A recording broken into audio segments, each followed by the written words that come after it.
사랑의 예수님, 이 시간에 주님의 그 크신 팔에 안기기를 원합니다. 주님의 그 영원하신 팔에 안기기를 원합니다. 우리를 사랑하여 주시오니 이 시간에 품어 주시옵시고, 사랑하여 주시옵시고, 회복시켜 주시옵시고, 은혜 내려 주시옵시고, 성령의 권세와 권능으로 덮어 주시옵소서. 하늘 영광 임하소서. 우리의 심령 가운데 하늘 영광 임하소서. 하늘의 은사를 맛보게 하여 주시옵시고, 하나님을 깊이 경험할 수 있는 귀하고 복된 시간 되게 도와주시옵소서. 하나님께서 시대를 분별하라고 예수님께서 말씀하셨사오니 이 시간에 우리가 말씀을 통하여 시대를 분별할 수 있는 지혜를 가지기를 원하오니 지혜의 정신과 계시의 은혜를 더하여 주시옵소서. 전하는 자 듣는 자 하나 되게 도와주시옵시고, 기름 부어 주셔서 하나님의 말씀이 우리의 삶의 모든 영역에서 권세 있고 능력 있게 나타나게 도와주십시오. 말씀에 순종하는 삶을 살게 하여 주십시오. 내가 임박합니다. 임박한 시기를 준비하는 슬기로운 다섯 처녀, 믿음의 처녀, 충명 있는 처녀가 되게 도와주시옵소서. 마치는 시간까지 성령 하나님께서 함께하여 주실 줄로 믿사오며 거룩하신 예수 그리스도 이름으로 기도드립니다. 아멘. 자, 지난 시간에 이어서 이제 18페이지가 되겠습니다. 자, 여섯 번째로 님으로선 특이한 사냥꾼이다. 창세기 10장 8절에서 9절 말씀 우리가 봉독합니다. 구스가 또 님으롯을 낳았으니 그는 세상에 처음 영걸이라. 그가 여호와 앞에서 특이한 사냥꾼이 되었으므로 속담에 이르기를 아므는 여호와 앞에 님으롯 같은 특이한 사냥꾼이로다 하더라. 자, 성경에 님으롯을 이렇게 말합니다. 처음 영걸이다. 우리 말이 참 어렵습니다, 그죠? 영걸. 근데 영어로 보면 좀 쉬워요. Almighty Warrior. Warrior은 전사라는 뜻입니다. 그래서 처음에 나타난 전사, 가장 처음에 이름을 떨쳤던 그런 전사. 그리고 특이한 사냥꾼이다 이렇게 말하는데, 우리말 성경에는 특이한으로 표현하지만 영어 성경은 역시 또 봐야 합니다. 전능한 사냥꾼이다. Mighty. Mighty는 전능하다 이런 뜻입니다. 그래서 Almighty Hunter. Hunter는 사냥꾼입니다. 그래서 특이한 사냥꾼이었다 이렇게 말합니다. 역대상 1장 10절입니다. 구스가 또 님으롯을 낳았으니 세상에 처음 영걸한 자며. 구스가 아들을 낳았죠. 그래서 그를 전사 혹은 특이한 사냥꾼, 전능한 사냥꾼. 그래서 전능하다는 뜻에서 그의 이름에서 우리가 볼 수 있는 것은 그가 바로 사람 사냥꾼이었다는 것을 볼 수가 있습니다. 잔인무도하게 권력을 사용했습니다.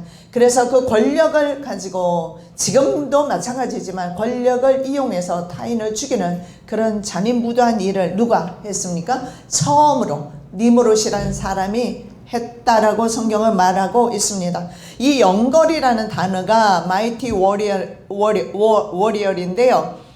영걸의 원어가 바로 기보르라는 단어를 씁니다. 이 기보르라는 의미가 어떤 의미가 있느냐면 강력한 세력을 지닌 사람입니다. 강력한 세력을 가진 사람, 혹은 폭력으로 통치하는 사람. 이 사람이, 이런 사람을 가리킬 때 보통 영걸이다, 원어의 기보르, 우리말로는 영걸 이렇게 표현하고 있습니다. 니므롯은 세상에 나타났던 바로 첫 번째 영걸, 강력한 세력을 지녔던 첫 번째 사람이 바로 니므롯 세력, 바벨탑을 건설했던 세력입니다. 강력한 군가를 건설해서 사람들을 폭력과 무력으로 다스렸습니다. 그런데 나오미의 친족 중에서 누가 있었습니까? 보아스가 있습니다. 그런데 성경에 보면 보아스 역시 똑같은 영걸, 기보르라는 단어를 똑같이 사용하고 있어요. 그러나 똑같은 영걸인데 바로 보아스는 선한 영걸이었습니다. 나오미의 남편 엘리멜렉의 친족 중 유력한 자가 있으니 이름은 보아스더라. 여기에서 바로 그 유력한 자, 연결입니다. A mighty warrior 혹은 mighty one으로 표현합니다. 용어에는 유력한 자, 이 유력한 자를 원어의 이쉬, 기보르 하일이라고 합니다. 영어로 표현했을 때 a man of standing 이렇게 표현할 수도 있어요. 그냥 서 있다라는 거죠. 그러니까 힘이 있다는 것을 의미합니다. 그래서 기보르는 용사, 연걸, 하일은요 재산이 많은 사람을 하일이라고 합니다. 그래서 이쉬, 기보르, 하일, 기보르, 연걸, 그리고 하일, 재산 많은 사람, 누가? 보아스가 그랬습니다. 그러나 그 보아스는 바로 선한 연골로서 다른 엘리멜렉의 가문의 고엘이 되어줍니다. 그 이스라엘 백성들에게는 고엘 제도가 있었어요. 가알이라고 하는데 가알이 바로 예수 그리스도가 가알입니다. 리디머라고 영어에는 말하는데 리디머는 다른 사람의 죄를 대신 짊어지는 사람, 다른 사람의 빚을 대신 갚아주는 사람, 종되었던 동족 형제들을 자기가 대신 돈을 주고 갚아주는 사람, 이 사람이 리디머인데 성경에는 예수 그리스도를 리디머라고 합니다. 우리말로 표현하면 구세주, 구속주라고 표현할 수 있어요. 예수님께서는 영어로 Savior, 우리를 생명을 구원하신 주님으로 표현도 하지만 Redeemer, 우리의 죄를 구속하셨다는 의미로 Redeemer, 그러니까 우리의 죄를 당신의 피로 갚아주셨어요. 그래서 그 사람을 가알이라고 히브리어에는 말합니다. 그런데 보아스는 바로 그 사역을 감당했던 선한 연걸입니다. 니므롯은 특이한 사냥꾼이다. Mighty Hunter입니다. 그가 여호와 앞에서 특이한 사냥꾼이 되었으므로 속담에 이르기를 아무는 여호와 앞에 니므롯 같은 특이한 사냥꾼이로다 하더라. 과거의 전사들은요 이런 사냥을 통해서 전쟁 연습을 했습니다. 그래서 사냥을 할 때 아주 무참하게 동물들을 죽이는 훈련을 합니다. 그 훈련을 통해서 다른 사람을 죽이는 거죠. 그래서 이 전쟁 광인, 이런 고대의 전사들은 동물을 잔인하게 죽이면서 그 습관 그대로 사람들을 만났을 때 잔인하게 죽였던 것입니다. 그래서 니므롯은 바로 사람 사냥꾼이었던 것을 볼 수가 있습니다. 그래서 니므롯은 잔혹한 전쟁광으로 알려져 있습니다. 그는 사람 사냥꾼이었습니다. 그런데 이런 잔혹한 사람 사냥하는 거, 이것은 하나님을 반역하는 일입니다. 그래서 남의 생명을 존귀하게 생각하지 않는 것은 하나님을 반역하는 것입니다. 왜냐하면 모든 생명은 주께 속했기 때문에 모든 영혼은 내게 속했다고 말합니다.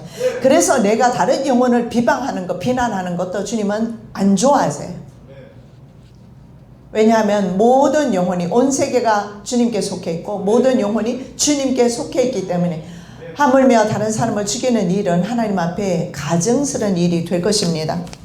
자, 니므롯이 번호에 보면 니므로드라고 하는데 니므롯의 뜻이 뭐냐 하면 반역하다 이런 뜻이에요. 아버지가 왜 이런 이름을 지었는지 모르겠어요. 그래서 니므로드는 반역하다 뜻에 마라드에서 파생된 말이 바로 니므로드입니다. 그래서 구스가, 니므롯의 아버지가 구스입니다. 구스는 자신이 아버지 함이 어땠습니까? 함, 구스, 니므롯으로 내려가지 않습니까? 근데 함이 아버지의 저주를 받게 됩니다. 그래서 자기의 자식을 이름을 지을 때 반역하다 하는 뜻의 니므롯으로 이름을 지었고, 그래서 이 이름은 참으로 중요한 것 같아요. 왜냐하면 그 이름이 그 사람의 정체성을 알려주는 동시에 성경에서 보면 이름이 그 사람의 운명을 좌우지하는 것을 우리가 그 야곱의 12지파의 축복에서도 보잖아요. 그대로 나타나요. 그래서 참으로 그 이름이 중요한데 니므롯은 그 이름 자체가 하나님을 반역하게끔 되어 있는 반역자입니다. 니므롯은 아버지 구스의 아내였습니다. 그리고 자신의 어머니, 그 유명한 세미라미스, 뭐 이시스라고 하기도 하고, 지역마다 틀려져요. 이제 계속 살펴보겠지만 각 지역으로 가면서 나라마다 그 이름이 바뀌어지는 것 뿐이지, 성경에서 하늘황후로 나와 있어요. 이 여자가, 이것이 바로, 이 여자가 바로 세미라미스인데, 세미라미스는 구스의 아내였어요. 구스의 아내였는데 어머니, 이 세미라미스가 참 아름다웠다고 그래요. 그래서 니므롯이 어머니와 결혼을 합니다. 폐역무도한 자식이죠, 그죠? 그래서 아들을 낳는데 성경에 나오는 누굽니까? 담무스라는 아들을 낳습니다. 그는 홍수 심판에서 구원받은 은혜를 감사했어야 합니다. 그런데 그 감사하는 것보다도 불평하는 사람 늘 불평하는 것 같아요. 원망하는 사람 늘 원망하는 것 같고, 반역하는 성품은 반역할 수밖에 없는 것 같습니다. 오히려 그 모든 사람이, 지구상에 있는 모든 생명이 홍수에서 멸절당했으면, 그리고 자기의 가족은 구원받았잖아요. 그리고 아버지가 잘못한 건 사실이지 않습니까? 함이 잘못한 건 사실이지 않습니까? 그러면 오히려 죄를 회개하고 하나님 앞으로 감사함으로 나와야 되는데, 반역의 길로 아버지 때부터 이미 갔다라는 사실을 볼 수가 있습니다. 무슨 말입니까? 함의 성격 자체가 허물을 덮어주거나 아버지를 존경하거나 이러한 모습이 없다라는 것입니다. 셈과 야벳은 그렇게 하지 않았습니다. 그래서 결국은 함의 모습에서 구스의 모습이 나오고, 구스의 모습에서 니므롯의 모습이 나오고 있는 것입니다. 이 참 우리가 하나님 앞에 늘 선한 성품을 가지고 하나님 앞에 있다라는 것은 이건 놀라운 기적입니다. 우리의 성품이 모질지 않고 악하지 않고, 그래서 때로는 당할 때도 아주 많습니다. 때로는 사기도 당할 수도 있고, 관계 속에서 어려움을 당할 수도 있고, 손해보는 경우도 참으로 많겠으나, 그러나 악하지 않고 악으로 쓰임받지 않은 것, 이것은 하나님의 놀라운 우리에게 주시는 사랑입니다. 비록 내가 그것 때문에 손해를 보거나 많은 어려움을 겪는다 할지라도 그의 존재 자체가 하나님 앞에 귀한 것입니다. 그래서 이들 가문은 처음부터 반역할 수밖에 없는 가문인 것을 볼 수가 있습니다. 여기서 성적으로 아주 문란하고 가증한 바벨론 종교가 시작됩니다. 이 바벨론 종교가 지금까지 전 세계를 덮고 있어요. 계속 살펴보겠지만, 그래서 이 바벨론 종교는 어디까지 들어가느냐? 유대교회도 들어가 있고, 그리고 로마 카톨릭 교회 아주 많이 들어가 있고, 기독교회도 역시 들어와 있습니다. 그래서 전 세계 모든 종교는 바로 이 고대 바벨론 신비 종교라고 합니다. 이 신비 종교가 뭐냐? 폐역무도한 어머니와 결혼한 바로 세미라미스 혹은 니므롯, 그리고 그의 아들 담무스를 섬기는 이 종교가 바로 고대 바벨론 신비 종교입니다. 이것이 바로 바벨탑의 반역입니다. 그리고 전 세계 모든 종교는 바로 고대 바벨론 신비 종교의 영향을 받았습니다. 우리 기독교회도 마찬가지입니다. 여전히 많은 사람들이 신비를 쫓는데요, 참으로 잘못된 것입니다. 우리 기독교도 마찬가지예요. 한국 기독교 특히 마찬가지예요. 어떤 현상적이거나 신비적이거나 이런 것들을 많이 좋아하는데, 그런 것을 쫓아가려는 미신적인 그런 성품들을 버리셔야 합니다. 우리에게는 하나님이 말씀 주셨어요. 말씀 붙잡고 그 말씀대로 내가 삶의 모든 영역에서, 때로는 그 길이 십자가의 길이라도 그 길을 걸어가는 것이 중요한 것입니다. 요한이 하나님의 말씀을 들을 때 입에서 너무 달았지만 배에서 썼습니다. 쓴 이유가 무엇입니까? 때로는 우리의 하나님께서 주시는 말씀이 내 귀를 시원하게 할 수는 있습니다. 내 귀가 시원한 것까지는 안 됩니다. 배에서 그 책이 들어갔을 때 쓰다는 것은 내가 삶의 영역에서 실천할 때는요, 참으로 피곤하고 힘들고 어렵고 고통스러운 하나님의 말씀이 내게 주어질 때도 있다라는 사실을 믿으시기 바랍니다. 그것을 이길 때 비로소 하늘 보좌가 하나님 나라가 시온의 대로가 내 앞에 열리게 되어 있습니다. 고대 문헌에서 셈은 타락한 함의 손자 님으로서요. 셈이 누굽니까? 셈, 함, 야벳이죠. 그죠? 함의 형입니다. 그래서 고대 문헌을 보면 셈이 말이에요. 함이 타락했습니다. 그래서 함의 손자 니므롯을 토막내어서 죽였다고 합니다. 그래서 니므롯은 할아버지, 친할아버지는 아니지만 에 의해서 토막내서 죽었습니다. 그래서 그가 죽은 후에 세미라미스는요 담무스를 낳게 됩니다. 그리고 그러면 유복자가 되지 않습니까? 담무스가. 그래서 담무스를 어떻게 민중들에게 선전했느냐면 바로 니므롯이 환생했다. 그래서 니므롯은 곧 담무스. 담무스는 누구? 네? 니므롯은 너무 어려워요? 이해가 안 돼요? 니므롯은 담무스의 아버지지 않습니까? 그죠? 니므롯. 그래서 니므롯이 셈에 의해서 토막내서 죽었어요. 그러니까 셈의 아내였던 구스의 아내였던 세미라미스가 아들을 유복자를 낳는데 그 이름을 담무스라 짓습니다. 이 담무스는 니므롯이 다시 태어났다, 환생했다, 이렇게 선전하게 됩니다. 그래서 성경에 보면은요 겨울 기간에 여자들이, 심지어는 이스라엘 백성들조차도 예도하는 기간이 있습니다. 겨울에 예도합니다. 왜냐하면 담무스가 니므롯이 지금 죽어 있다가 봄이 되면 부활하는 겁니다. 그래서 그 기간 동안 겨울 니므롯이 죽음 가운데 있는 겨울 기간을 예도하게 했습니다. 이것이 바로 바벨론 종교인데 에스겔 8장 14절에 나와 있습니다. 그가 또 나를 데리고 여호와의 전으로 들어가는 분문에 이르시기로 보니 거기 여인들이 앉아 담무스를 위하여 애곡하더라. 이게 예루살렘 성전에서 일어나고 있는 일입니다.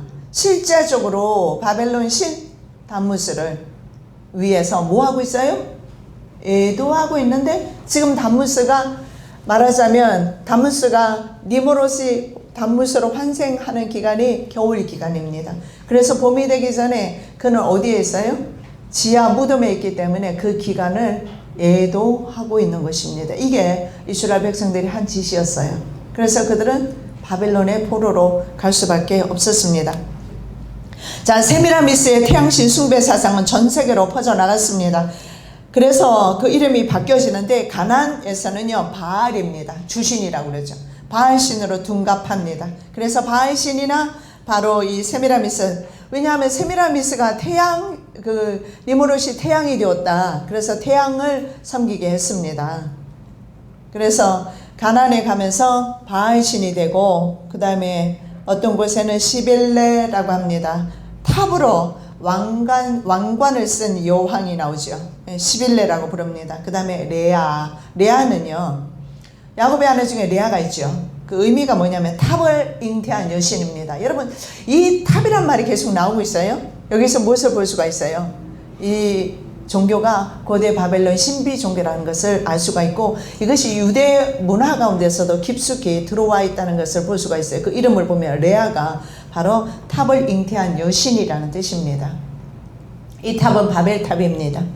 다이애나는 또 어떤 의미가 있느냐? 탑을 만드는 자. 영국의 과거에 다이애나 비가 있었죠. 탑을 만드는 사람. 그리고 우리가 알고 있는 비너스는 다 아시죠? 비너스는 바로 금성이란 뜻입니다. 별은 루시퍼를 상징화되어 있는데 우리가 살펴보겠지만 별은 루시퍼를 지칭하는 고유 명사는 아닙니다. 보통 명사입니다. 그런데 성경이 변개되면서 고유 명사로 전락하게 됩니다. 자, 그리고 콜롬바 여신, 칼리, 힌두교 여신이 바로 칼리입니다. 그리고 가톨릭에서는 뭐라고? 지금은 가톨릭이죠. 가톨릭에서는 어떻게 변화됐어요? 성모 마리아. 여러분 이스라엘 여행하신 분은 보셨겠지만 어때요? 가는 곳마다 성모 마리아가 아기를 안고 있잖아요. 이게 바로 이시스. 그리고 아까 우리가 살펴봤던 누굽니까? 세미라미스. 세미라미스와 아들 담무스, 그것을 조각한 것입니다. 예수님의 모자상이 아닌 것입니다. 그리고 여러분, 관세음보살, 이 관세음보살도 마찬가지죠. 중국 쪽으로 오면서 그 이름이 관세음보살로 바뀌었는데, 관세음보살이 누구냐, 모든 것을 내려다보는 지배자, 이런 의미가 있는데, 역시 높은 곳에서 내려다보는 지배자, 탑이라는 의미를 가지고 있어요. 이것이 바로 세미라미스, 담무스 신앙이 바로 관세음보살로 바뀌었습니다. 자, 콜럼바를 불어로 보면 콜럼바, 비둘기란 뜻입니다. 자유와 평화를 상징하는 미국의 자유의 여신상, 그거 참 유명하잖아. 이거 모르는 분 없으시죠? 그런데 자유와 평화, 이 자유의 여신상은요, 프리메이슨 33도인 바르톨디라는 사람이 설계합니다. 그래서 미국의 독립 100주년 되는 해인 1800, 왜냐하면 1776년에 미국이 독립을 했거든요. 영국으로부터. 그래서 1886년, 이 1886년에 일루미나티, 광명회라는 뜻입니다. 광명회, 빛이란 의미죠. 창립하는 해가 바로, 그래서 미국의 독립하는 해와 일루미나티가 창립되는 해가 같습니다. 그래서 미국의 역사는 바로 프리메이슨의 역사요, 일루미나티의 역사를 가지고 가고 있습니다. 자, 7 대륙을 상징하는 7 뿔 모양의 왕관을 쓰고 있지요. 자유의 여신상. 그리고 양손에는 횃불과 미국 독립선언서 석판을 들고 있습니다. 여러분, 마지막 짐승이 어떤 모습입니까? 7머리 10뿔 짐승입니다. 그것을 상징화시켜 놓았습니다. 프리메이슨에게 횃불은 의미가 특별히 있는데 자유라는 의미입니다. 이 자유와 평등 사상은 프랑스 혁명에서 자유평등 사상, 이 기치를 내걸고 왕정을 타도하고 공화정으로 가게 됩니다. 그런데 왕정을 타도한 것은 왕권을 인정하지 않은 것입니다. 그 전에 먼저 하나님을 인정하지 않는 것이 프리메이슨, 이것이 바로 자유사상입니다. 이것이 먼저 이미 1800년대 프랑스에서부터 시작되었고 미국으로 건너와 있다는 것을 볼 수가 있습니다. 그래서 횃불은요, 자유를 상징하는 것이 아니라 절대 권력에 의한 통제, 물론 표면적으로는 자유입니다. 이 횃불이 표면적으로는 자유를 말합니다. 그렇지만, 그리고 또 프랑스 혁명 때 자유와 평등을 내걸었지만, 사실은 이 자유와 평등 속에는요, 자유라는 말 속에, 평등 속에 하나님이나 인간이나 같다라는 사상이 있어요. 표면적으로는. 그러나 실제적으로는 그들이 믿는 횃불은 자기 자신들의 절대 권력이라는 거죠. 그러니까 우리가 보는 자유와 그들의 자유는 달라요. 그들의 횃불은 다릅니다. 자, 자유의 여신상은 바벨론 여신 세미라미스, 이집트의 여신 이시스, 이것이 바로 자유의 여신상입니다. 그리고 한국 카톨릭의 마리아와 예수 모자상 역시 세미라미스 여신을 기념하는 것입니다.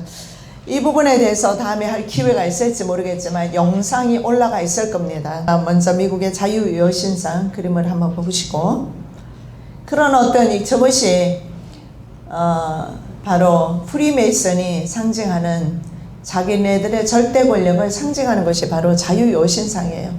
그러나 사람들에게는 그 자유와 그리고 평등을 주장하는 것처럼 보여요. 그래서 전 세계 사람들에게 자유의 여신상은 굉장히 중요한 의미를 갖지만, 그러나 실제로 저들은 타는 횃불을 통해서 그들이 바로 그 횃불이고, 그들이 바로 별이며, 그들이 바로 세상을 지배하는 지배 권력, 절대 권력이라는 것을 나타내는 것이 바로 이 가지고 있는 횃불입니다. 한국 가톨릭의 모자상을 보십시오. 아마 이게 제주도에 있는 것으로 보이는데, 이건 역시 세미라미스와 담무스의 상입니다. 자, 별은 루시퍼입니다. 사탄 종교의 상징이 바로 별입니다. 그래서 별이 성경에서는 굉장히 예수 그리스도를 별로, 샛별로 표현합니다. 그러나 성경이 변개되면서 루시퍼를 별의 상징으로 보고 있어요. 실제로 루시퍼는 별이었습니다. 새벽에 나타나는 금성이 있습니다. 금성은 가장 빛나는 별입니다. 그래서 영어에 보면 shining star 이렇게 나옵니다. shining은 반짝반짝하는 반짝별. 이것이 바로 새벽에 가장 밝게 빛나는 별이 금성입니다. 그래서 모든 천사들 가운데서 가장 아름다웠던 천사가 루시퍼였습니다. 음악을 맡은 천사장이었어요. 그래서 이 금성을 샛별 혹은 성경에서는 계명성이라고 합니다. 계명성은 명성이라고 표현하기도 합니다. 명성 혹은 계명성, 샛별, 이게 사실은 같은 말입니다. 왜냐하면 원어 성경에 보면요, 변개되기 전에 성경에 보면 이 모든 금성이나 샛별이나 12궁성이나 우리나라 말을 이런 식으로 표현되고 있지만 사실은 하나로 표현하고 있어요. 원어에서는 루시퍼라고. 그 루시퍼는 뭡니까? 샛별이란 뜻입니다. 금성이란 뜻입니다.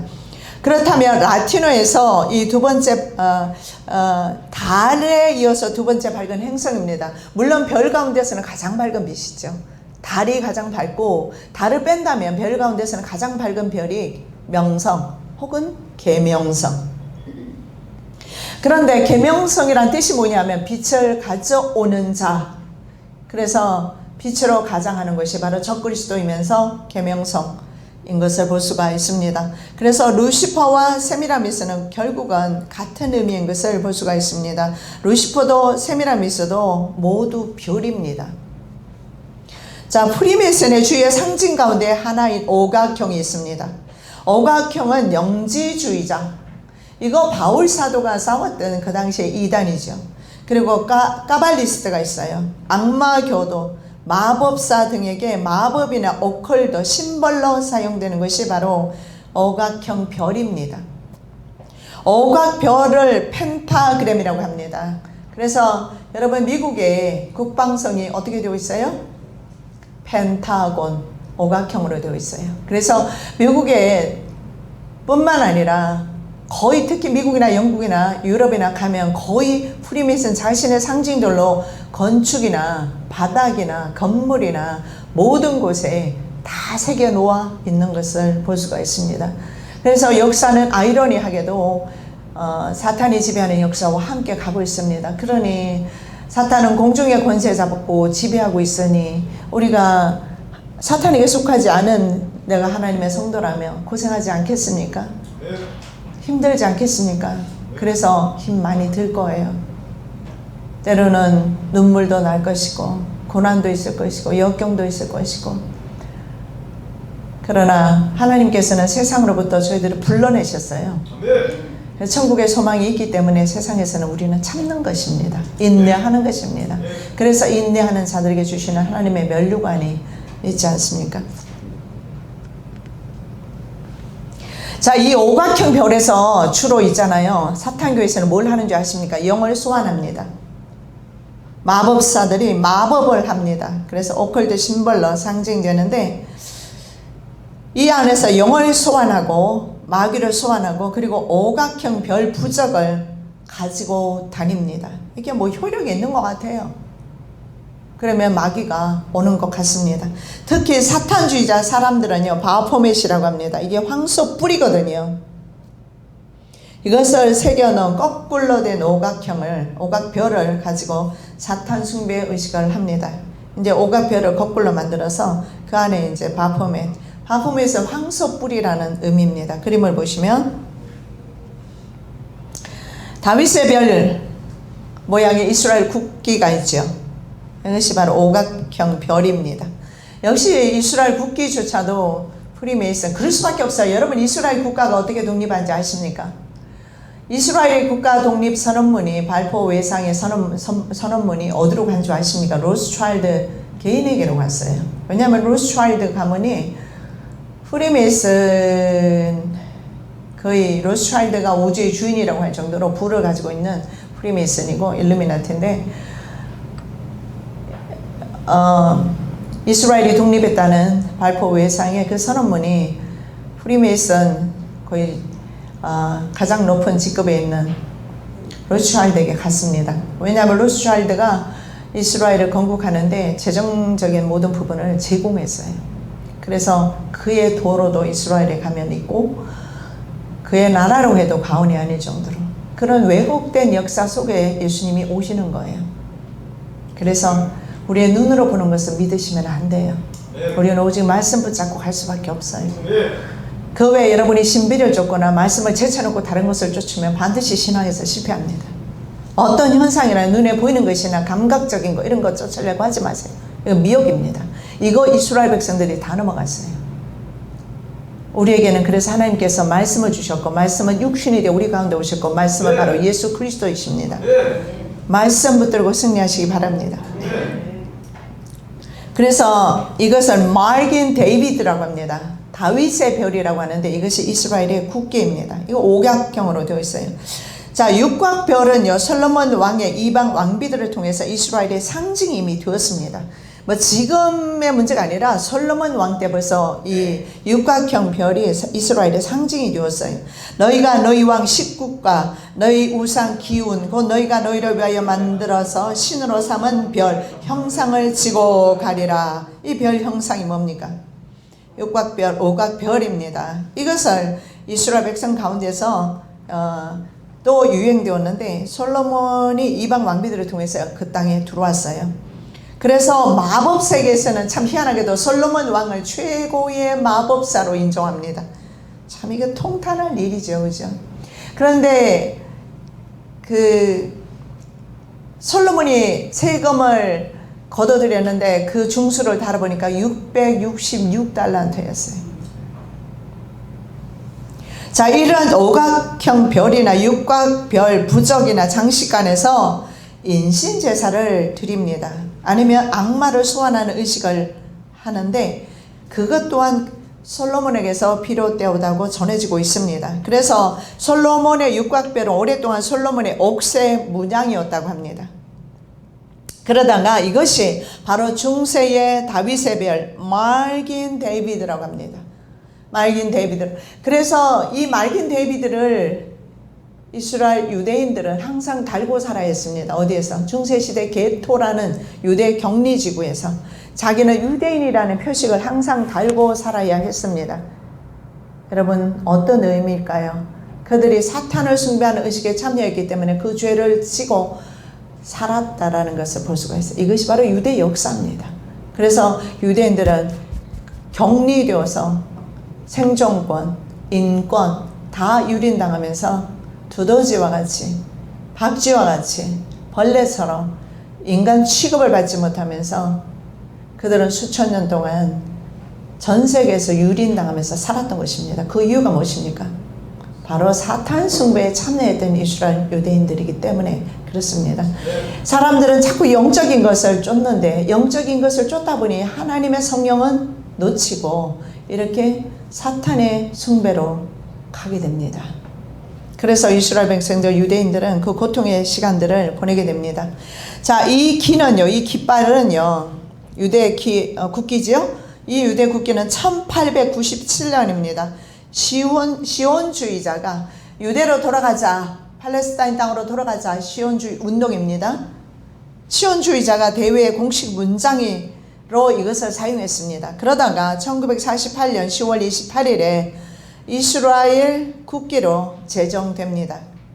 하얀색 바탕 위아래에 파란색 가로 줄무늬가 그려져 있습니다. 그리고 파란색 다윗의 별이 그 사이에 그려져 있습니다. 이걸 솔로몬 별이라고 하지 않고 왜 다윗의 별이라고 했는지는 모르겠습니다만은 솔로몬이 마법사에게 최고의 마법사로 통하고 있습니다. 그래서 마법에서 마귀를 소환할 때 바닥에 원 안에 오각별에 들어간다고 합니다. 그리고 육각별을 그 위에 놓는다고 합니다. 그러면 마귀가 온답니다. 한번 실험해 보시겠어요? 자, 6개의 점과 6개의 변 그리고 6개의 삼각형 모양의 육각별은 바로 666이라는 숫자를 상징하는 것입니다.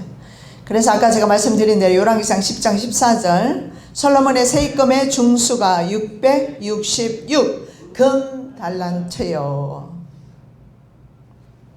이방 왕비들이 그의 마음을 돌이켰기 때문에 그럽니다. 왕인 후비가 몇 명입니까? 700명. 참 영걸입니다. 이 사람이야말로 어떻게 700명을 거느렸을까요? 얼굴도 기억 못했을 것 같아요. 요즘 아주 그 미투 때문에 여자 한두 명 잘못 거느려서 이 난리를 치는데 솔로몬 왕이 이때 있었으면 정말로 엄청나게 고통받을 뻔했어요. 600명, 700명. 후비가 700명이었어요. 빈장이. 그러니까 왕비가 700명이고 후비가 그러니까 빈장 몇 명이요? 300명. 그럼 몇 명입니까? 1000명이 그 마음을 돌이켰어요. 솔로몬의 나이 늙을 때 왕비들이 그 마음을 돌이켜 다른 신들을 쫓게 하였으므로 왕의 마음이 그 부친 다윗의 마음과 같지 아니하여, 이것이 문제죠. 그 하나님 여호와 앞에 온전치 못하였으니 이는 시돈 사람의 여신 아스타로스를 쫓고 암몬 사람의 가증한 밀곰을 쫓음이라. 밀곰이나 아스타롯이나 그리고 이시스나 그리고 누굽니까? 시미라미스? 다 똑같은 단어, 똑같은 사람이에요. 똑같은 여신을 비너스, 아까 우리가 봤던 콜롬바, 그리고 다이애나, 그리고 아데미, 전부 같은 여신인 것을 볼 수가 있어요. 왜냐하면 그 나라에 가면서 이름이 바뀌어지잖아요. 그 나라의 이름으로. 이스라엘이 별 루시퍼를 섬겼기 때문에 바벨론의 포로가 됩니다. 사도행전 7장 43절. 몰록의 장막과 신 레팔의 별을 만들었으며 이것은 너희가 절하고자 하여 만든 형상이로다. 내가 너희를 바벨론 밖에 옮기리라 함과 같으니라. 몰록의 장막과 신 레팔의 별이라고 했어요. 같은 말입니다. 이 별이 뭡니까? 육각형, 오각형, 사탄을 숭배하는 그 의식을 했던 것입니다. 단무스를 섬겼고 태양신을 섬겼고 일본 깃발이 태양입니다. 그죠?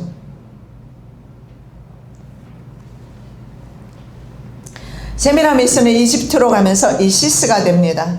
그래서 IS가 바로 여기서 나오잖아요. 우리는 IS라고 표현하는데 원래는 그 미국 사람들은 IS라고 표현하지 않아요. 우리는 왜 그렇게 표현하는지 모르겠지만 미국에서 여러분 뉴스들을 보면 이시스라고 표현합니다. 이시스, 세미라미스, 이시스. 이시스는 이집트에서 어떤 또 신화가 만들어졌느냐. 이시스는 왕자였죠. 장자였습니다. 그런데 동생 세트에게 토막 살해당합니다. 그러면 오시리스, 토막 살해당한 오시리스, 아내가 바로 이시스입니다. 오시리스가 동생 세트에게 토막 살해당하고 그리고 아이를 낳게 되죠. 이시스가. 이시스는 세트의 눈을 피해서 아들을 낳는데 그것이 바로 호루스입니다. 그래서 결국은 똑같아요. 좀 복잡하기는 한데요. 자, 이시스, 여자의 이름입니다. 여신입니다. 이시스. 오시리스는 남성입니다. 오시리스의 아내 이시스가 역시 유복자를 낳습니다. 바벨론 신화와 똑같죠. 니모롯이 죽은 후에 세미라미스가 단무스를 낳은 것처럼 똑같습니다. 그래서 아들을 낳는데 그 아들 이름이 바로 누굽니까? 그래서 이집트에 가면서 그 이름이 바뀌어지게 됩니다. 호루스. 그래서 지금 외눈, 영화 프로그램이나 영화 표지나 많은 것을 보면 외눈으로 표현되는 것이 되게 많이 있어요. 심지어는 우리나라 그 K-팝 가수들 얼마나 많이 그런 모양으로 그런 또 제스처를 쓰는지 몰라요. 한쪽 눈을 가리는 거죠. 그것이 바로 호루스의 눈입니다. 그리고 오늘날 우리가 사용하고 있는 편리한 그 위성 있지 않습니까? 그것이 바로 그들은 제3의 눈, 위성도 호루스의 눈. 그래서 앞으로는 전 세계를 위성, 인공위성을 통해서 다른 모든 사람, 칩을 삽입한 사람을 통제할 수가 있어요. 그래서 칩은 인간에게 반드시 삽입되어질 거예요. 그렇게 해서 통제할 수 있으니까. 왜냐하면 위성이, 여러분 핸드폰을 한번 꺼보세요. 그러면 여러분의 위치가 추적이 되지 않는데 스마트폰을 가지고 있을 때 스마트폰을 여러분 켜고 있으면 한번 자기가 어디 있는지 한번 추적을 해보세요. 정확하게 심지어는요. 어느 식당에 앉아있으면 식당 이름까지 나와요. 이 역할을 해주는 것이 뭡니까? 인공위성이 그 일을 하고 있어요. 인공위성만 없다면 사람을 추적할 수가 없어요. 인공위성이 그래서 심지어는요. 구글에서 어떻게 합니까? 아주 아프리카 같은 오지에까지도 인공위성을 띄우고 있어요. 왜냐하면 모든 사람을 추적할 수 있게 하기 위해서. 그래서 그 인공위성 전 세계 모든 인구를 감시 감독할 수 있는 인공위성의 설치는 이미 벌써 오래전에 끝냈어요. 그래서 전 세계 어디로 가도 무슨 방식을 사용하든 추적이 가능합니다.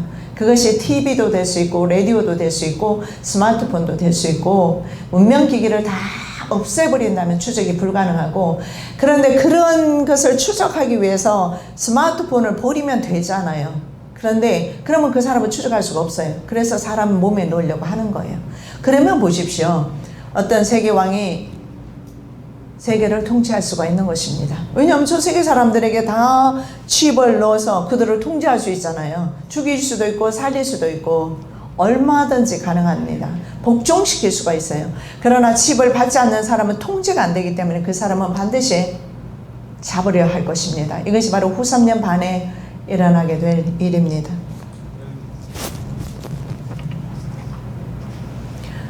너무 많은 지식이 들어가고 있어요. 머리가 막 빡빡 아프지요, 그죠? 그래도 아셔야 합니다. 여러분이 이 들은 말 한마디가 여러분의 생명을 구원하실 것입니다. 왜냐하면 이것은 아니구나. 그때 되었을 때 생각나게 될 것입니다. 왜냐하면 예수님께서 말씀하셨잖아요. 성령께서 하신 말씀들, 내가 왕 앞에 섰을 때, 내가 권력자 앞에 섰을 때 무슨 말을 할 것인가 염려하지 마라. 성령께서 생각나게 하시리라. 그래서 우리는 배우는 것입니다. 그래서 이 기억들이 나중에 여러분의 영혼을, 여러분의 가족의 영혼을 보존하실 것입니다. 자, 후에 이것은 로마 제국에도 역시 영향을 주죠. 그래서 에베소 지역에 보면 아데미 신이라고 나옵니다. 아데미 신, 달의 여신이죠. 아데미는 달의 여신입니다. 서기장이 무리를 안동시키고 이르되 에베소 사람들아, 에베소 성이 큰 아데미와 밀소스에게서 내려온 우상의 정각지기가 된 줄을 너희가 알지 못하겠느냐. 이게 누굽니까? 아데미가 역시 세미라미스, 로마에서는 세미라미스란 이름이 아데미로 바뀌는 것입니다. 에베소는요 키벨레 아데미, 그리고 기독교가 들어온 후에는 마리아 순으로 여신이 대체됩니다. 이름만 바뀌는 거예요. 그래서 처음에는 에베소의 지역의 키벨라 여신이 아데미 여신으로 바뀌었다가 나중에는 어떻게 되죠? 마리아로 바뀝니다. 그래서 다산을 뜻하는 여러 개의 유방을 가진 것이 아데미 여신의 특징입니다. 한번 그림 한번 보시기 바랍니다. 유방이 얼마나 많은지 몰라요. 괴물 같아요. 그죠?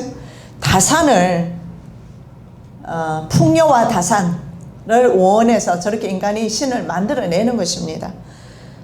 그래서 성경에서는 바로 이 세미라미스를 하늘왕후라고 하고 있습니다. 에레미야 선지자의 말씀입니다.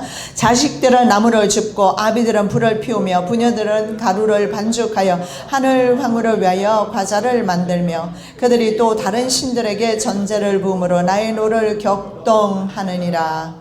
이스라엘 백성은 단무스를 위해 애곡했습니다. 그리고 음녀 세미라미스를 위해서 뭘 했습니까? 과자를 만들었어요. 국가의 멸망의 원인이 된 것입니다. 바벨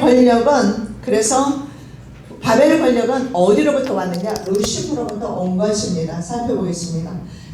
바벨탑의 건설 목적은 하나님을 대적하는 것입니다. 그리고 반대로 루시퍼를 예배하기 위함입니다. 루시퍼가 사람들에게 권력을 주었습니다. 그리고 온 세계를 파괴하는 일을 시켰습니다. 너를 보는 자가 주목하여 너를 자세히 살펴보며 말하기를 이 사람이 땅을 진동시키며 열국을 경동시키며 세계를 황폐케 하며 성읍을 파괴하며 사로잡힌 자를 그 집으로 놓아 보내지 않던 자가 아니뇨 하리로다. 이사야 선지자가 그렇게 말씀을 합니다. 슈크라는 것은 뭐냐면 흔들다 이런 뜻입니다. earth, 지구를 흔들어 버립니다.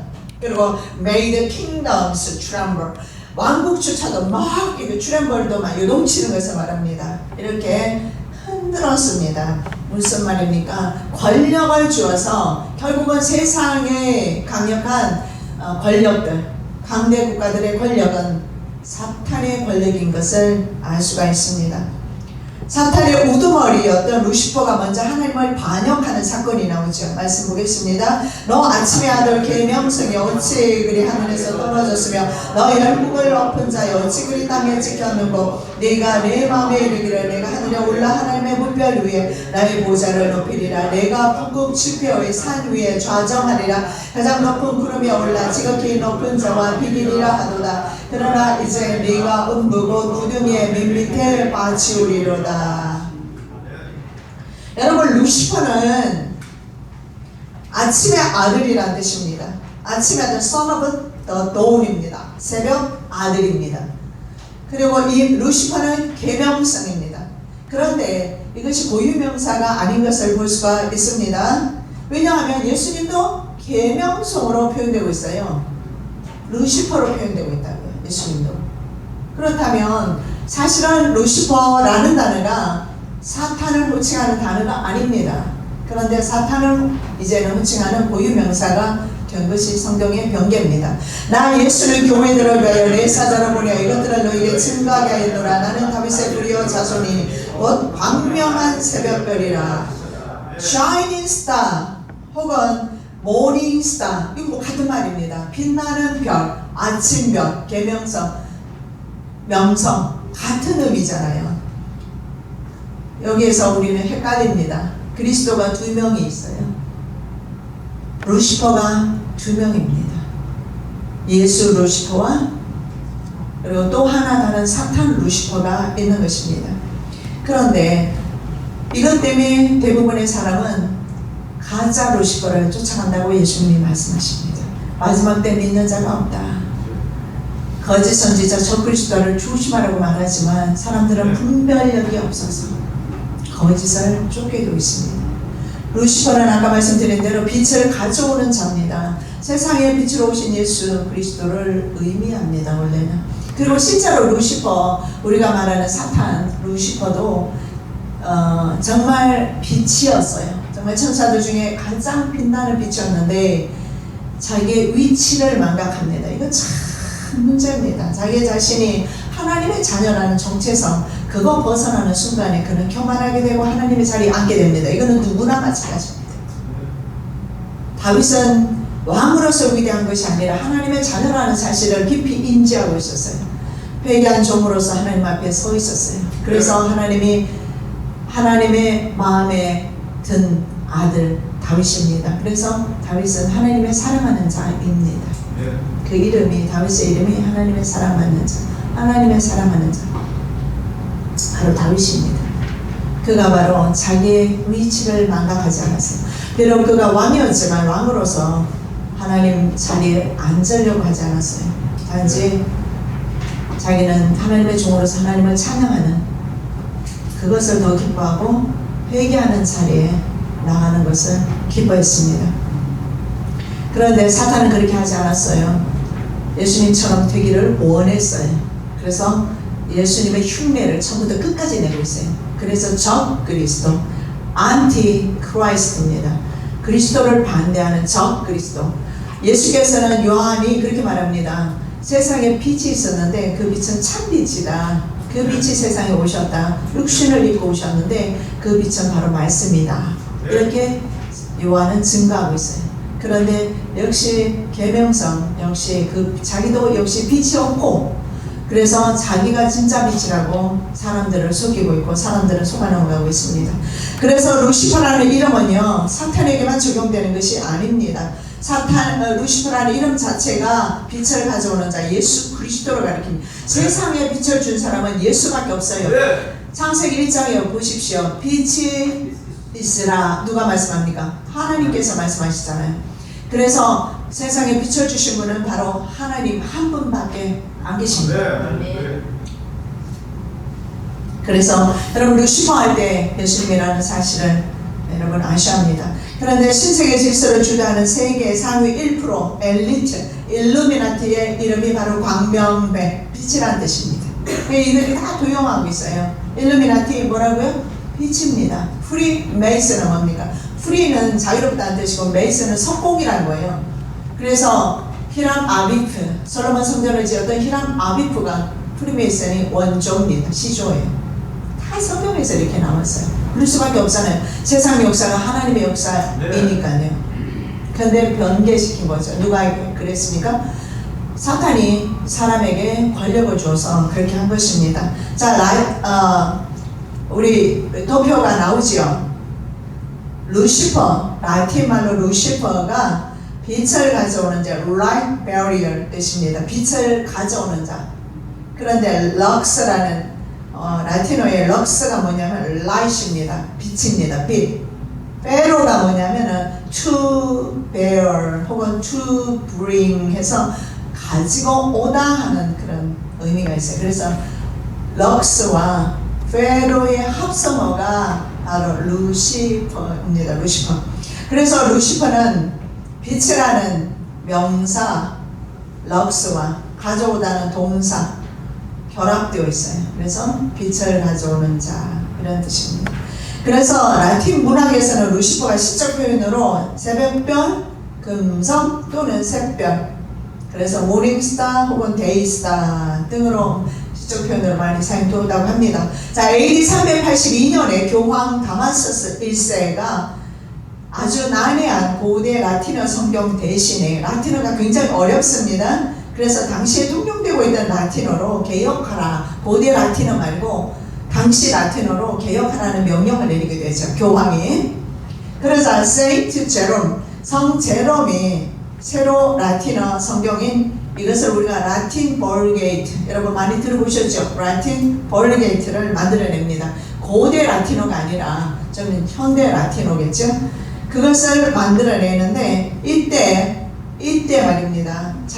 이사야 14장 12절에 나와 있는 아침의 아들 계명성, The Shining One 혹은 Son of the Morning 이렇게 영어 성경에 나와 있는데, 아침의 아들 계명성 히브리어로 말하면 헬렐이라고 합니다. 헬렐, Shining One. 이 헬렐을 라틴어 루시퍼로 번역을 하게 됩니다. 이때 루시퍼는 소문자 L을 사용해야 하는데 고유 명사인 대문자 L을 사용합니다. 여러분, 고유 명사를 사용하면 세상에 하나밖에 없는 것입니다. 예를 들어서 답이 두 개입니까? 하나입니까? 하나이기 때문에 the 문 대문자를 사용하죠. the 루시퍼 하면은 사탄을 상징하는 그런 숫자가 되어버리고 예수님은 밀려버린 거예요. 그래서 우리는 루시퍼 하면 예수님만 사탄만 상징해요. 그래서 사탄이라고 부르는 것이 맞습니다. 마귀라고 부르는 게 맞습니다.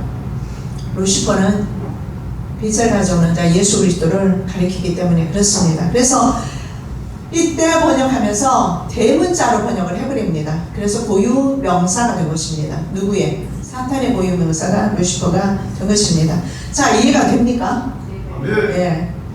후에 이 새 라틴어 성경이 트랜스 공의회를 거치게 됩니다. 1545년에서 1563년 로마 카톨릭의 공인 성경으로 지정이 됩니다. 이렇게 성경은 하나씩 변질되기 시작합니다.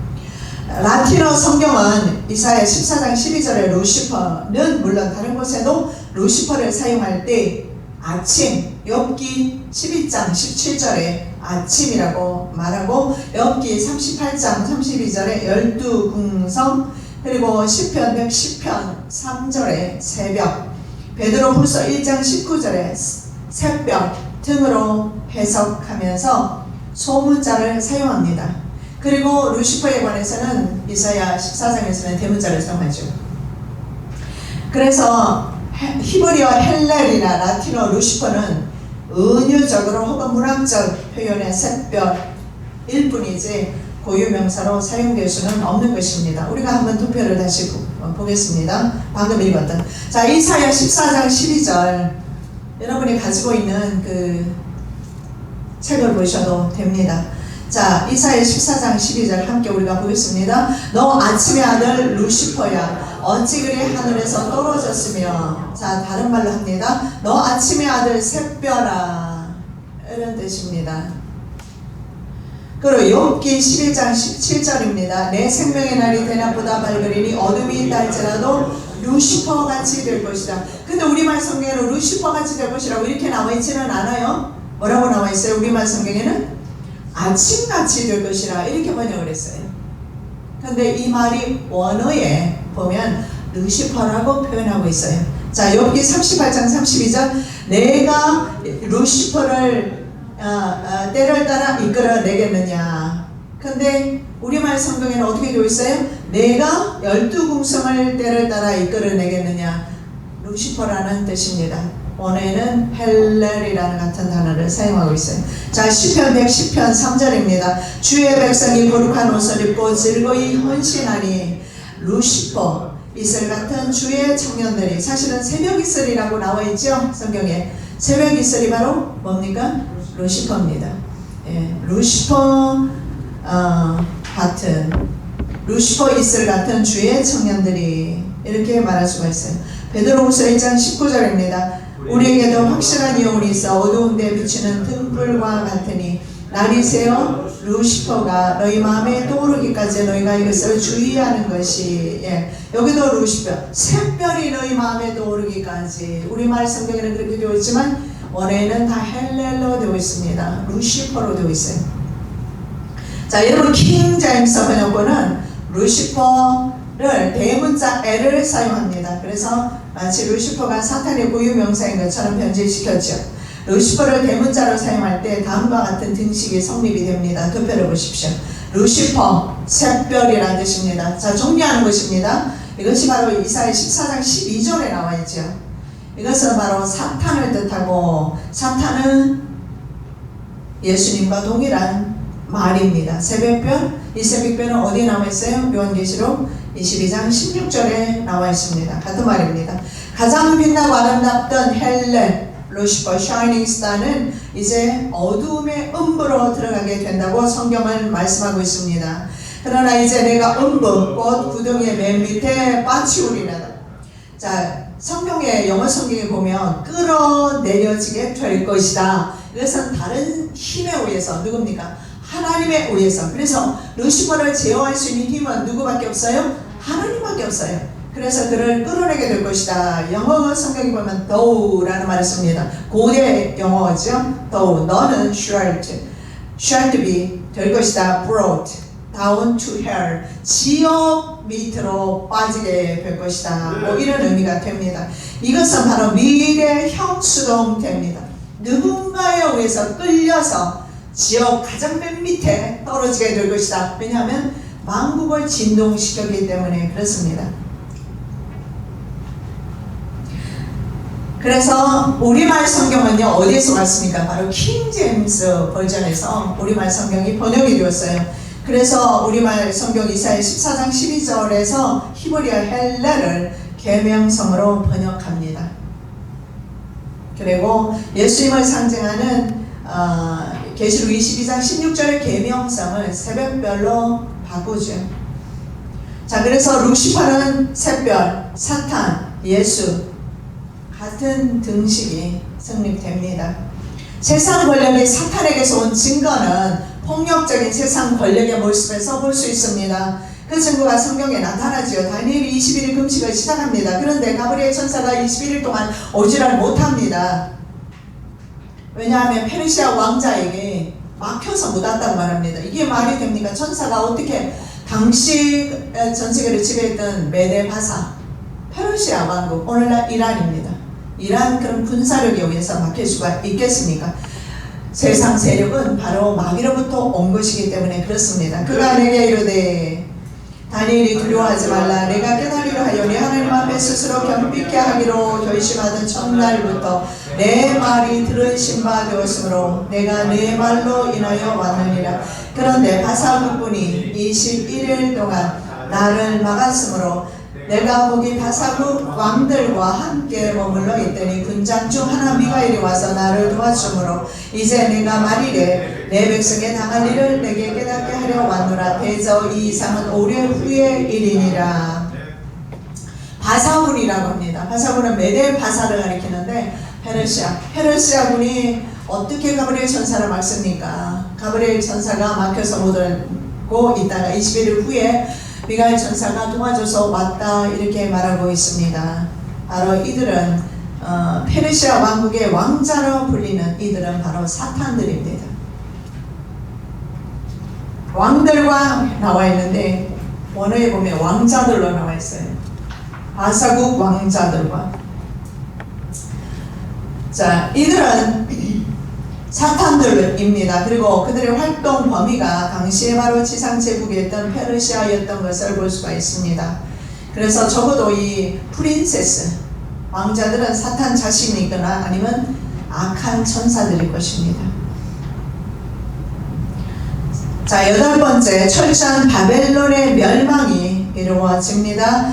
이사야 13장 19절. 열국의 영광이여 갈대아 사람의 자랑하는 놀이개가 된 바벨론이 하나님께 멸망당한 소돔과 고모라 같이 되리라. 바벨 종교의 온상이었던 바벨론의 운명은 소돔과 고모라와 같이 될 것이다. 하늘에 불이 내려와서 멸망당할 것입니다. 그런데 성경에 보면 요한계시록이나 성경에 보면 바로 이 세상 제국을 바벨론으로 표현하고 있습니다. 다시 말씀드리면 세상이 바로 멸망당하게 될 것입니다. 소돔과 고모라처럼. 그랬을 때 세상에 속해 살던 사람도 함께 멸망을 당할 것입니다. 왜냐하면 육체를 따라 심는 사람은 육체로부터 썩어진 것을 거둘 수밖에 없습니다. 성령으로 심는 자는 영생을 거두지만 이것은 음녀 종교가 파멸됩니다. 그동안 오랜 역사 가운데 하나님의 종들을 계속 미혹해서 산탄 종교로 변질시켰던 그들의 모든 종교 어느 나라 할 것 없이 파멸을 당합니다. 요한계시록 14장 8절. 또 다른 천사고 둘째가 그 뒤를 따라 말하되 무너졌도다 큰 성 바벨론이여 모든 나라를 그 음행으로 인하여 진노의 포도주로 먹이던 자로다 하더라. 창세기에서 니무롯에 시작된 바벨론이 정말 계시록에서 완전히 멸망당합니다. 우리는 세상 제국이 멸망당할 것을 믿습니다. 이 한 힘센 천사가 그 맷돌 같은 돌을 들어 바다에 던져 가로되 큰 성 바벨론이 같이 몹시 떨어져 결코 다시 보이지 아니하리로다. 이 돌은 바로 다니엘에 봤던 산에서 채석한 그 돌이 아니겠습니까? 큰 성 바벨론이 무너집니다. 다니엘서 2장 느부갓네살의 금신상 중에서 금머리 바벨론을 위시하여 은 페르시아, 동, 헬라, 쇠, 로마 심지어는 전그리스도 국가 모두 무너지게 됩니다. 그래서 다니엘은 이 모든 제국을 한 인간 나라로 표현하고 있습니다. 한 인간 나라. 왜냐하면 금신상이 하나였잖아요. 그것이 뜨인 돌에 의해서 완전히 무너집니다. 지극히 높으신 하나님이 인간 나라를 다스리시며 자기의 뜻대로 누구든지 그 위에 세우시는 줄을 알기까지 이르게 되었나이다. 세상 제국은 모든 사람의 왕국입니다. 사람의 왕국이에요. 그래서 이 사람의 왕국, 한 인간 제국은 마지막 때 하나님의 뜨인 돌, 예수 그리스도에 의해서 시편 2편에는 바로 철장 권세를 가지고 나타나는 예수 그리스도, 재림주로 나타나는 양날 가진 검을 가지고 나타나는 그 예수 그리스도에 의해서 철저하게 심판을 받게 될 것입니다.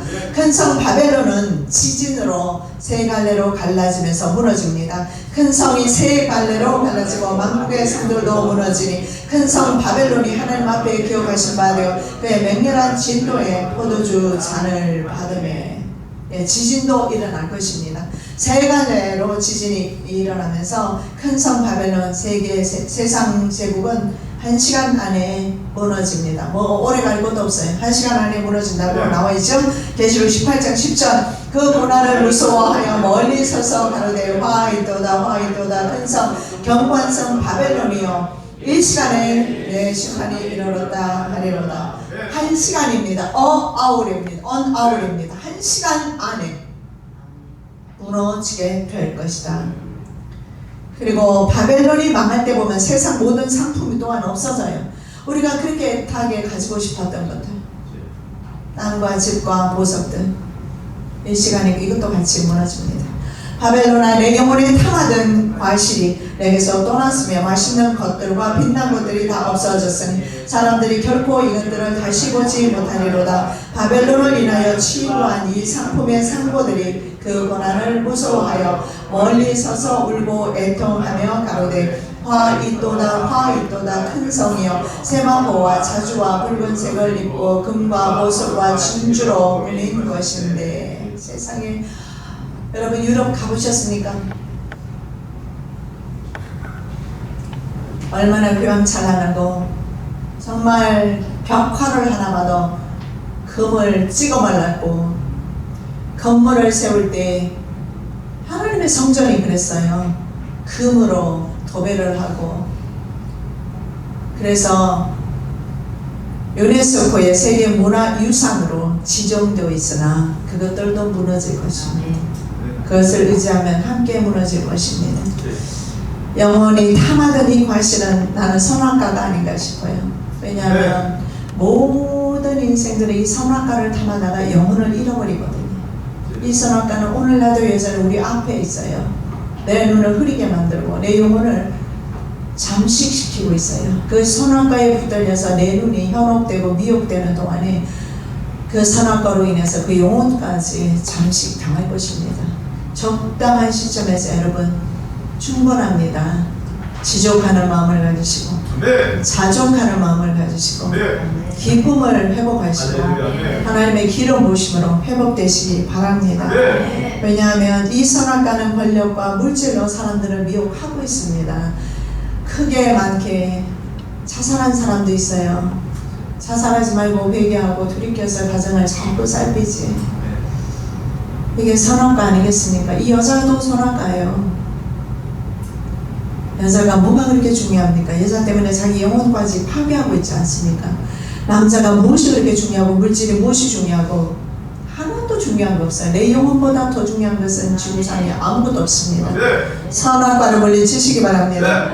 바다에 던져진 맷돌 같은 신세가 되어서 다시 보이지 않습니다. 이 한 힘센 천사가 그 맷돌 같은 돌을 들어 바다에 던져 가로되 큰 성 바벨론이 같이 몹시 떨어져 결코 다시 보이지 아니하리로다. 여러분 이 날이 반드시 옵니다. 왜냐하면 다니엘을 통해서 계시했던 그 모든 나라들이 어땠습니까? 계시하고 다니엘이 표현했던 그대로 다 성취되었지 않습니까? 우리 눈으로 보면서도 믿지 못한다면 소망 없습니다. 반드시 이 세상 나라는 맷돌 같은 예수 그리스도에 의해서 반드시 가루처럼 흔적없이 사라지게 될 것인데 왜 그것에 마음을 둬야겠습니까? 왜 마음을 빼앗겨야겠습니까? 그럴 이유는 전혀 없습니다. 인간 나라는 한 돌에 의해서 국가의 권력은 한 돌에 의해서 가루가 될 것입니다. 세상 모든 제국은 심지어 마지막 신세계 정부 사람들에게 치고를 삽입해서 전 세계를 지배하는 강력한 왕이 될 것입니다. 그 왕까지도 가루가 될 것입니다. 이 왕에 대해 하늘의 하나님이 한 나라를 세우시리니 이것은 영원히 망하지도 아니할 것이고 국권이 다른 백성으로 돌아가지도 아니할 것이요 무려 이 모든 나라를 쳐서 멸하고 영원히 설 것이라. 하나님의 나라입니다. 하나님의 나라는 국권이 바뀌지 않아요. 다니엘이 본 나라들은 계속 국권이 바뀌어요. 왕들이 바뀌어요. 국고가 바뀌어요. 그러나 하나님의 나라는 바뀌지 않습니다. 영원한 나라입니다.